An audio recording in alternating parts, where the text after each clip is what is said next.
Arkauten izan gara, Neiker Teknaliak kitosanoarekin eginak dituen entzeguak eta esperimentazioak zertan diren jakiteko. Hausnarkarien hazkuntza errazten duten antibiotikoen ordez, kitosanoa alternatiba oso ona izan daiteke.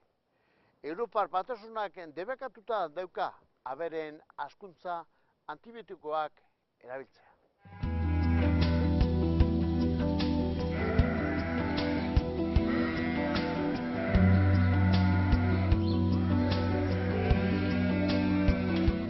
Euskadiko nekazaritza eta abeltzaintza ustiategietan lortutako emaitza honen atzean, askotan ikerketa eta esperimentazio lana egoten da.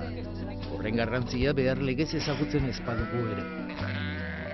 Neiker Teknalia Teknologia Zentroak konponbideak ekarri dizkie gure abeltzaintzaren eta nekazaritzaren egoera eta arazo zehatzei.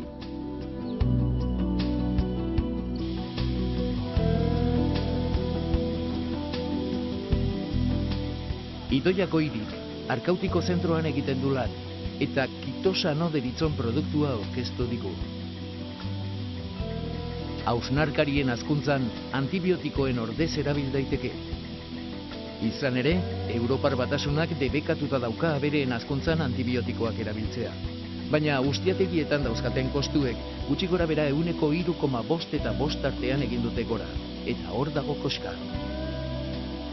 Gainera, ustiategiek ingurumenari sortzen dizkioten arazoak larriagotu dira, gero eta metano gas gehiago igortzen baitute.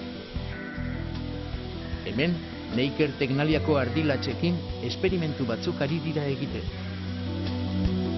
Pues aquí estamos en la cuadra. Hementxe gaude kortan. Estamos realizando una experiencia Ardilatxekin con esperimentazio ovejas bat egiten ari gara. en producción. Tenemos 4 Lau grupos sorta ditugu. diferenciados por colores. Koloreen arabera bereizita. Cada uno lleva un tratamiento diferente. Bakoitzari tratamendu desberdina ematen zaio. Jaten ematen zaien pentsuaren barruan doa. Lo que hacemos es controlar Ardi bakoitzak jaten duen elikagai kopurua kontrolatzen dugu, eta egunean esnelagin asko hartzen ditugu. Esnearen kalitatea egiaztatzeko. Koipea, proteinak, gantzazidoak eta abar.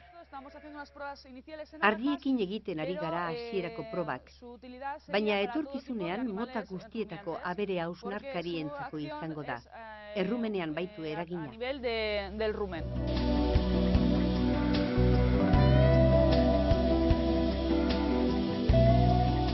Kitosanoa krustazioen oskoletik lortzen da. Horri buruzko esperimentazioak luze jo du, eta oraindik produktuarekin esperimentatzen jarraitu behar dute.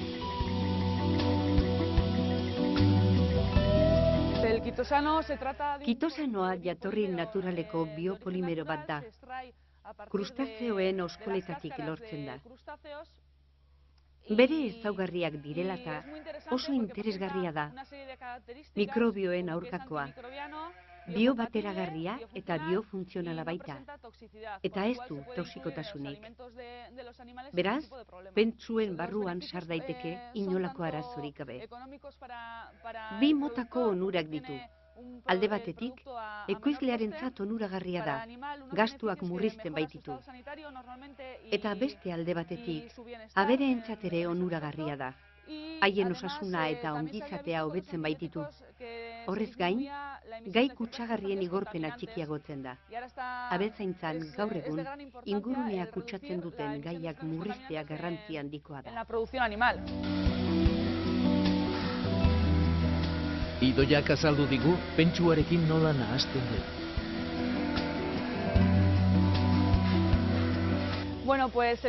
Kitosanoa maluta hauts itxurapean merkaturatzen den produktu bat da. Koloregabea eta usaingabea da, eta pentsu normal baten ezaugarriak ez ditu bat ere aldatzen.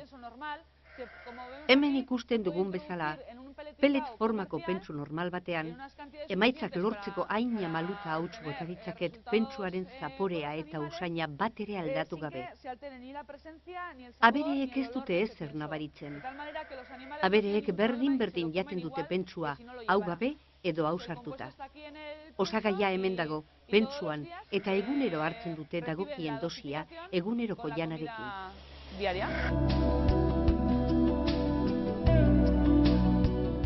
Abereekin egindako lana laborategiko lanarekin osatzen da. Hor, Idoiak eta Neikerreko gainerako ikertzaileek ordu luzeak igarotzen dituzte jo eta ke ikertzen, nahi dituzten emaitzak lortu arte.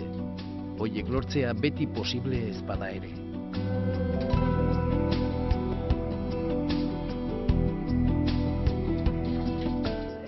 Gailu honi Rusitek esaten zaio, errumena simulatzeko teknika bat da. Ikusten denez, hau bezalako 8 suil edo artxigailu ditugu. Artxigailu erdi jarraituak dira eta abereen errumenean gertatuko litzatekeen artxidura simulatzen dute.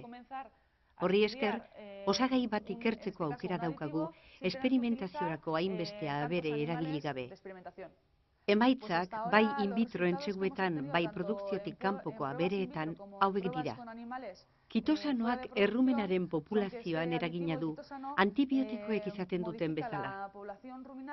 Hori dela eta, abereek energia etekin hobeak lortu eta elikagaiak hobeto aprobetxatzen dituzte. Abereak modu eraginkorrago batez hazten dituen abeltzainak emaitza hobeak lortzea izango litzateke helburua. Etekinak handitu, haziendaren osasun egoera hobetu eta aberen elikadura gastuak murriztu. Horra hor gure xedea.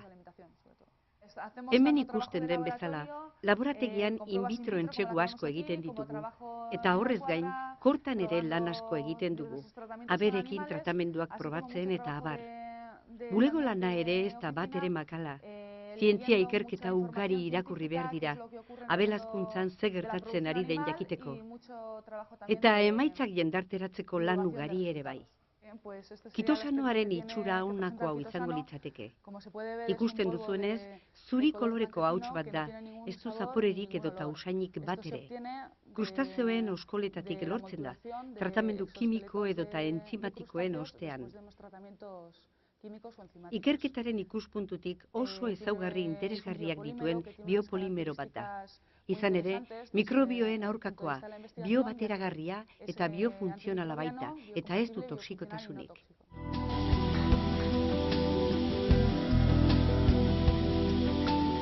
In vitro entseguetan naiz abereekin egindako esperimentuetan lortutako emaitzak oso itxaropentsuak dira. Hausnarkarien hartziduran nolako ondorio modulatzailea daukan agerian jartzen da entseguotan. Errumenean gertatzen den hartzidura prozesuaren energia eraginkortasuna hobetzen baitu. Pentsua noa bakoitza digeritzeko gaitasuna kolokan jarri gabe.